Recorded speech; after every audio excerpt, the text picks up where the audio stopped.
आम्रपाली वैशाली घूम रही थी और उसके बाद वो गंगा घाट आरती के लिए गई। लेकिन तभी वहाँ बूढ़ा आदमी आया जो कि अंधा था। उसे असहाय समझ आम्रपाली उसे उसके घर तक पहुँचाने के लिए तैयार हो गई। लेकिन वो आदमी कोई बहरूपिया था। उसने जानबूझकर अंधे होने का ढोंग किया था। आम्रपाली उसे लेकर उसके बताए हुए रास्ते पर चलते जा रही थी। उसे इस बात का जरा भी अंदाजा नहीं था कि जिसकी वो सहायता कर रही है वो उसे ही नुकसान पहुंचाना चाहता है। इधर सरना, युवराज स्वर्णसेन, राजकुमार मणिधर और मुकुंदा के साथ गंगा घाट के निचले छोर पर थे और उसे इस बात का जरा सा भी अंदाजा नहीं था कि आम्रपाली खतरे में है। तभी युवराज स्वर्णसेन ने सरना से कहा, वैसे आज वैशाली घूमकर आनंद आ गया। तो सरना ने कहा, आप सत्य कह रहे हैं युवराज। तभी उसकी बात बीच में काटते हुए राजकुमार मणिधर कहते हैं, ये तरीका किसने बताया था? हमने। यदि हमने ये सुझाव ना दिया होता तो क्या आज हम लोग एक साथ वैशाली भ्रमण कर पाते? तभी मणिधर का जवाब देते हुए राजकुमारी मुकुंदा ने कहा, ये तो आप सत्य कह रहे हैं भाई, आपकी वजह से आज हम लोग इतना आनंद ले पाए। वैसे हमें सरना का भी धन्यवाद कहना चाहिए क्योंकि उसने ही वक्त पर आकर हमें आम्रपाली के बारे में बताया था और उसी की वजह से हमने ये तरीका अपनाया और यहाँ आ सके। उन सब की बातें सुन सरना का ध्यान आम्रपाली की तरफ गया और उसने उस ओर देखा जहाँ आम्रपाली बैठी थी। आम्रपाली को वहाँ ना पाकर सरना परेशान हो उठी। वो तुरंत सीढ़ियाँ चढ़ते हुए ऊपर की तरफ आई। घाट पर भीड़ इकट्ठा होने लगी थी। सरना चारों तरफ देख रही थी लेकिन उसके लिए उस भीड़ में आम्रपाली को ढूंढ पाना मुश्किल हो रहा था। वो चिंतित होते हुए कहती है, देवी आम्रपाली कहाँ जा सकती हैं? हमारी ही गलती है, हमें उन्हें अकेला नहीं छोड़ना चाहिए था। इससे पहले वो किसी मुसीबत में पड़ जाए, हमें उन्हें ढूंढना होगा। ये बोल सरना पूरे घाट में आम्रपाली को ढूंढने लगी। युवराज स्वर्णसेन ने जब देखा कि सरना चिंतित नजर आ रही है तो उन्होंने राजकुमार मणिधर और मुकुंदा से कहा, आप लोग यहीं रुकिए, हम अभी आते हैं। ये बोलकर युवराज स्वर्णसेन सरना के पास आए और चारों तरफ देखते हुए कहते हैं, किसे ढूंढ रही हो सरना? तो सरना ने कहा, युवराज, देवी आम्रपाली कहीं नजर नहीं आ रही। हमें डर है कि कहीं उन्हें कुछ हो ना जाए। वैसे भी भानु प्रताप जी के छल के बाद वो काफी टूट चुकी हैं। वो काफी उदास है और ऐसे में वो किसी संकट में न फंस जाए। युवराज ने चारों तरफ नजर दौड़ाते हुए कहा, चिंता मत करो सरना, आम्रपाली जल्दी मिल जाएंगी। चलो चलकर ढूंढते हैं। ये बोलकर वो दोनों एक साथ आम्रपाली को ढूंढने लगे। वही आम्रपाली उस बूढ़े आदमी को लेकर घाट से काफी दूर आ गई थी। वो उस आदमी के बताए हुए पते पर आगे बढ़ रही थी। फिर देखते ही देखते अंधेरा छाने लगा था और लोगों की भीड़ भी कम होने लगी थी। आम्रपाली ने जब चारों तरफ देखा तो उसे थोड़ा अजीब महसूस हुआ। इसलिए उसने उस आदमी से पूछा, आखिर आप रहते कहाँ हैं? नगर तो पीछे छूट रहा है और यहाँ पर तो काफी अंधेरा है। तो उस आदमी ने कहा, बेटा बस थोड़ी दूर और पास में ही एक छोटा सा खेत है और वहीं हमारा घर भी है। आम्रपाली को अब ये सब ठीक नहीं लग रहा था, लेकिन उस आदमी पर भरोसा करके वो चलते जा रही थी। तभी उस आदमी ने अपने मन में कहा, तुम्हारी यही सबसे बड़ी कमजोरी है आम्रपाली, तुम दिमाग से नहीं हृदय से सोचती हो और आज तुम्हारी यही कमजोरी तुम्हारी मौत का कारण बनेगी। तभी एक खेत के पास आकर वो आदमी रुक गया और आम्रपाली से कहता है, रुको पुत्री।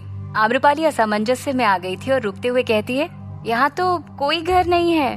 आम्रपाली इसके आगे कुछ बोलती है, उस आदमी ने उसकी बात को बीच में ही काटते हुए कहा, यहाँ हमारा पुत्र आने वाला है, हमने उसे यहीं मिलने के लिए कहा था, वो आता ही होगा। आम्रपाली उसकी बात मानकर रुक गई, लेकिन अब अंदर ही अंदर उसे घबराहट हो रही थी। उसने कहा, अगर ऐसा है तो हम उनके आने की प्रतीक्षा कर लेते हैं। ये बोलकर उसने उस बूढ़े आदमी का हाथ छोड़ दिया और चारों तरफ देखने लगी। जब दूर दूर तक उसे कोई आदमी दिखाई नहीं दिया तो वो पीछे पलटकर कहती है, लगता है आपका पुत्र चला गया है। लेकिन जब उसने पीछे देखा तो वो हैरान रह गई। वो बूढ़ा आदमी वहां नहीं था। अब आम्रपाली का गला सूखने लगा था। वो घबरा गई थी। उसने कहा, बाबा अचानक कहाँ चले गए? उसने परेशान होते हुए उस आदमी को 2-4 बार आवाज लगाई, लेकिन उस सन्नाटे भरी जगह में उसे उल्लू और झिंगुर की आवाज के अलावा कुछ भी नहीं सुनाई दे रहा था।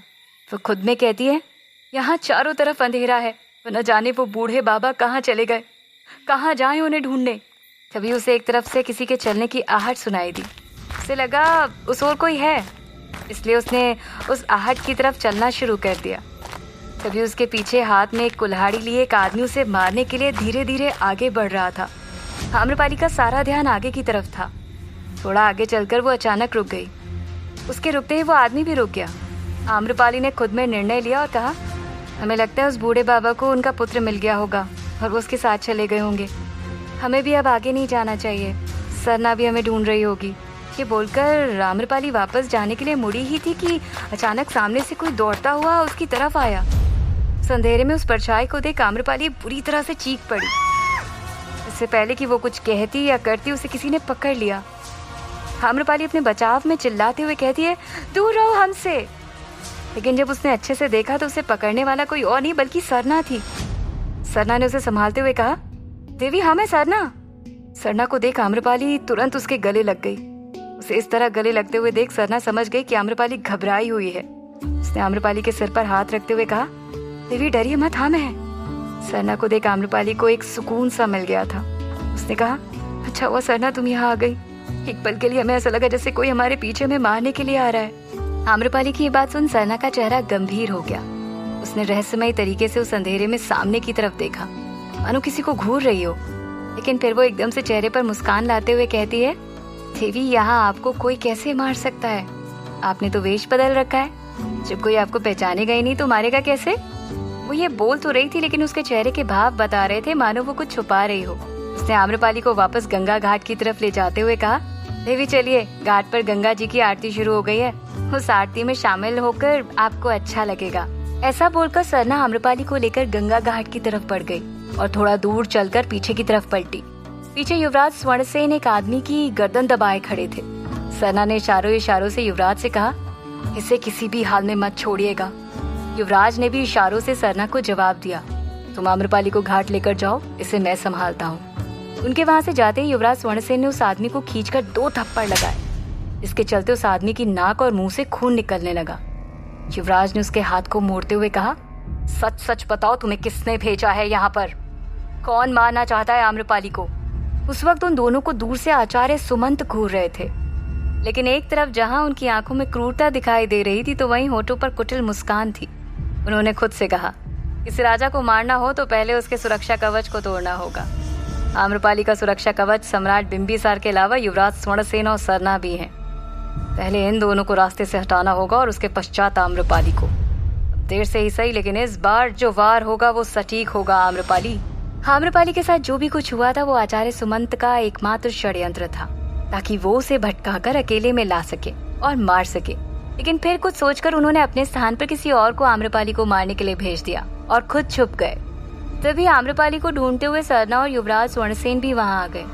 वहां पहुंचकर सरना ने देखा कि उस अंधेरे में आम्रपाली अकेले नहीं है, बल्कि उसके पीछे कोई आदमी है जो कुल्हाड़ी लेकर उसे मारने के लिए आगे बढ़ रहा है।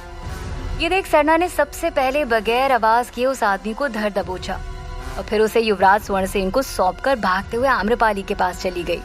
लेकिन इन सब में आचार्य सुमंत को एक बार फिर बचने का मौका मिल गया और अब उनका पहला निशाना युवराज स्वर्णसेन और सरना थे, जो कि आम्रपाली के ढाल बनकर हमेशा उसके साथ रहते थे।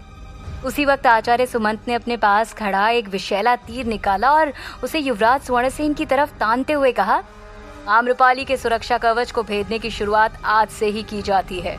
युवराज, आपको अलविदा कहने का वक्त आ चुका है। इधर युवराज उस आदमी से सच उगलवा रहे थे। उन्हें इस बात का जरा सा भी अंदाजा नहीं था कि उनके सिर पर एक नया खतरा मंडरा रहा है। युवराज ने उस आदमी को फिर से 2 थप्पड़ लगाए और कहा, सत्य बताओ अन्यथा बेवजह मारे जाओगे। तभी युवराज की पकड़ ढीली होते ही उस आदमी ने उन्हें धक्का दे दिया ताकि वो भाग सके। इसी बीच आचार्य सुमंत ने अपना तीर धनुष से छोड़ दिया। जब उस आदमी ने युवराज स्वर्णसेन को धक्का दिया तो युवराज नीचे की तरफ जा गिरे और वो तीर उस आदमी को जा लगा। युवराज जब तक कुछ समझ पाते उस आदमी ने वहीं दम तोड़ दिया। तभी अंधेरे को चीरता हुआ एक और तीर उनकी तरफ आया, लेकिन वक्त रहते युवराज वहां से किनारे हट गए और वो तीर अपना निशाना चूक गया। युवराज तुरंत खड़े हुए और उस तीर की दिशा में चिल्लाते हुए भागे, कायर तुम जो भी हो, हिम्मत है तो सामने आओ, कायरों की तरह छुपकर वार मत करो। युवराज स्वर्णसेन को अपनी तरफ आता देख आचार्य सुमंत वहां से तुरंत भाग निकले। युवराज ने उन्हें भागते हुए तो देख लिया था, लेकिन वो था कौन इसका उन्हें पता न चल सका। इधर घाट पर आकर सरना ने आम्रपाली को राजकुमारी मुकुंदा और मणिधर के पास छोड़ दिया था और तुरंत युवराज स्वर्णसेन के पास चली गई। उसने आम्रपाली को इन सब के बारे में कुछ नहीं बताया था, ना ही बताना चाहती थी। सरना को युवराज स्वर्णसेन रास्ते में ही मिल गए थे। युवराज को अकेले आते देख सरना ने कहा, युवराज वो आदमी कहाँ गया और पता चला क्या कि वो कौन था, उसे किसने भेजा था? युवराज के चेहरे पर गंभीरता साफ साफ दिखाई दे रही थी। उन्होंने कहा, नहीं सरना, कुछ भी नहीं पता चला। ये बोलकर उन्होंने वहां हुई सारी घटना सरना को बता दी। सरना ये सुनकर हैरान थी, लेकिन फिर कुछ सोचते हुए कहती है, युवराज, ये जो भी कोई है बहुत शातिर है। यदि उसने देवी आम्रपाली को इस साधारण वेश में भी पहचान लिया तो इसका मतलब ये है कि वो हर पल हम पर नजर रखे हुए है, और हो ना हो वो महल के अंदर ही है। उसकी बात सुनकर युवराज स्वर्णसेन ने कहा, तुम सत्य कह रही हो सरना, हमें सतर्क रहने की आवश्यकता है। सरना ने हाँ में गर्दन हिलाई और युवराज को समझाते हुए कहा, युवराज, आज जो भी कुछ हुआ, देवी आम्रपाली को इन सब के बारे में कुछ भी मत बताइएगा, अन्यथा हमारा आज का सारा दिन और सारा किया धरा मिट्टी में मिल जाएगा। उन्हें खुश करने की सारी कोशिशें बर्बाद हो जाएंगी। अगर उन्हें कुछ भी पता चला तो वो यही सोचती रह जाएंगी कि आखिर उन्हें मारने की कोशिश किसने की। इसके बाद वो दोनों गंगा घाट आ गए। उन्होंने देखा कि आम्रपाली मगन होकर गंगा जी की आरती कर रही है। उसके चेहरे के भाव अब शांति में बदल गए थे। सम्राट बिंबिसार भी आम्रपाली से करीब 10 कदम की दूरी पर वहीं घाट पर खड़े होकर आरती कर रहे थे। पूरी आरती के दौरान उनके मन में सिर्फ आम्रपाली का ख्याल था। आरती समाप्त होते ही सम्राट बिंबिसार ने माँ गंगा से प्रार्थना करते हुए कहा, हे देवी माँ, हमें नहीं पता कि हमसे क्या गलती हुई है, लेकिन एक बार हमें आम्रपाली से बात करने का मौका तो दे दीजिए। कम से कम हम उन्हें समझा पाए कि हम उनके बारे में कुछ भी गलत नहीं सोचते। हमें बस एक बार उनसे मिलवा दीजिए। आरती खत्म होने के बाद सभी वापस अपने अपने घर की तरफ लौट रहे थे, लेकिन युवराज स्वर्णसेन और बाकी सब आम्रपाली के साथ मिलकर दीपदान करने लगे। एक तरफ राजकुमारी मुकुंदा और मणिधर एक साथ दीपदान कर रहे थे, और वहीं युवराज स्वर्णसेन सरना के साथ थे। आम्रपाली उन सबसे थोड़ी दूरी पर अकेले ही घाट पर बैठी थी, जो पत्तों से बने दोनों में घी में डूबी हुई बत्तियों को रख रही थी और फिर उन्हें फूलों से सजा रही थी। उसे ये सब करने में बड़ा मजा आ रहा था। उसके होठों पर हल्की सी मुस्कान भी थी। उसके बाद उसने बड़े ही प्यार से सारे दीप जलाए और एक एक करके उन्हें गंगा नदी में दान करने लगी और कहती है, मन के सारे भ्रम दूर करो गंगा माँ, जो सत्य है उसे सामने लाओ और बुराई पर अच्छाई की जीत सुनिश्चित करो। तुम्हारी सहायता करो माँ। तभी घाट पे चल रही तेज हवा के कारण उसका जलाया हुआ एक दिया बुझने लगा था।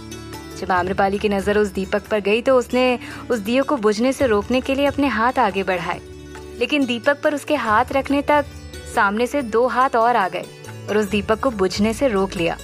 उन हाथों को देखकर जब आम्रपाली ने सामने देखा तो हैरानी से तुरंत अपने दोनों हाथों को हटा लिया और अपना मुंह फेरकर चूनर से उसे ढक लिया। उसने अपने मन में कहा, क्या भानु प्रताप जी हमारा पीछा कर रहे हैं, लेकिन उन्हें हमारी असलियत का पता कैसे चला? क्या सम्राट बिंबिसार आम्रपाली को पहचान जाएंगे? क्या सरना और युवराज स्वर्णसेन आचार्य सुमंत का सत्य पता लगा पाएंगे? क्या अब बदलने वाली है आम्रपाली की जिंदगी? जानने के लिए सुनते रहिए।